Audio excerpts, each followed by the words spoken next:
Well, today I've got Callie Mccullough joining us again for Alexa's Country Party. Welcome, Callie. We spoke a few years ago. Back then, you made a comment that stuck with me. And, you've been putting out some really great songs, but sometimes the feedback hasn't always been that great. And one thing that did sit well with you was somebody said that you're too country sounding.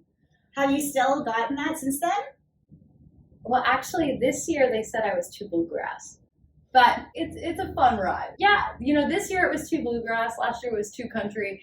So I say, just make whatever you want to make and let it fall where it falls. I'm Callie and take me as I am. Basically, which is, that's kind of the memo of life we're in. Yeah, for sure. It must be such a catch-22 though, because you want your music to get out there, but you also want to be true to yourself. I'm in a place where I'm having a really good time with it now, especially, working on a new project, and I'm very much just letting the songs organically become what they want to become, and then we'll deal with marketing later. We'll make the music first. You have a brand new song. It's really sassy, called What If I Don't, which you wrote with Scotty Kipfer. How did that come about?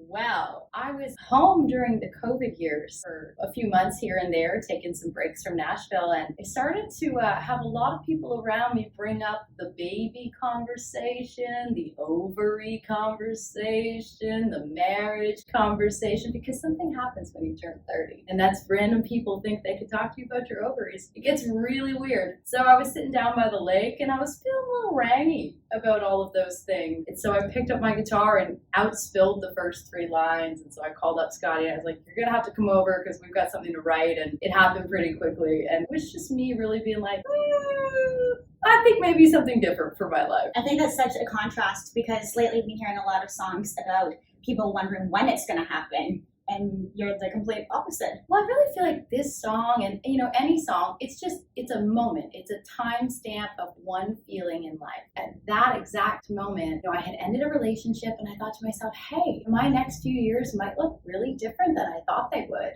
And what if I never get married? Maybe that would be okay with me.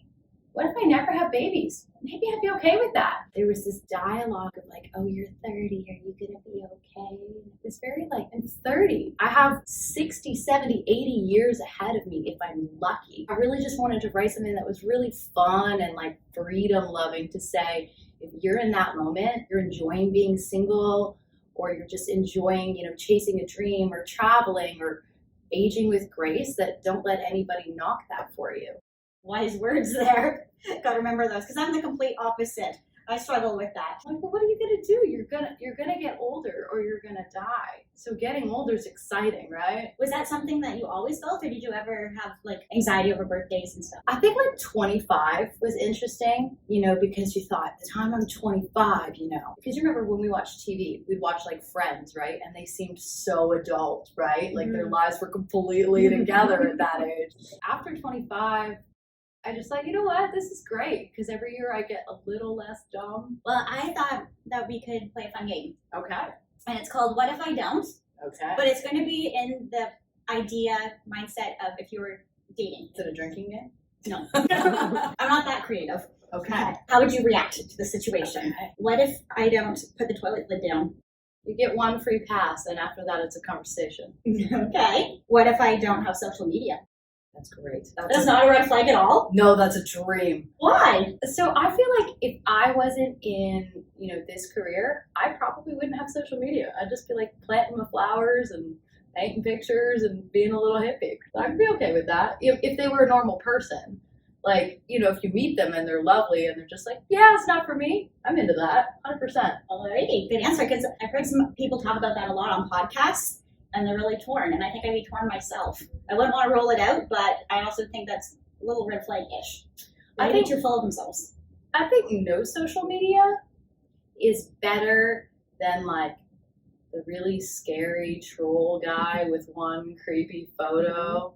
That's a red flag. What about dating an influencer? It's probably a no for me. Just not your style. Just because of the prototype of man that is. Okay. And one more here. What if he doesn't like country music? It depends on what kind of country music he doesn't like. We might agree. Alrighty then. We have the full music video for What If I Don't, which I'm really excited. The best part is I get to push some $1,200 shoes and a baby stroller in this video, so it's going to be real fun to roll that one out. I got a sneak peek at that video, and I loved it. It's every bit, Callie, as what you can think it's going to be. And I was wondering about those shoes, too. I was like, wow. I mean, we couldn't afford them. My stylist brought them in and then returned them. What to say? Wow, Callie, this music business is a lot better than I thought it was peanut-wise. You know, but the best part was I got to dress up like a 90-year-old lady, which was really exciting for me. It was great. Well, congratulations on the new song. And before we go, I want to thank you for hanging out. Cheers to us.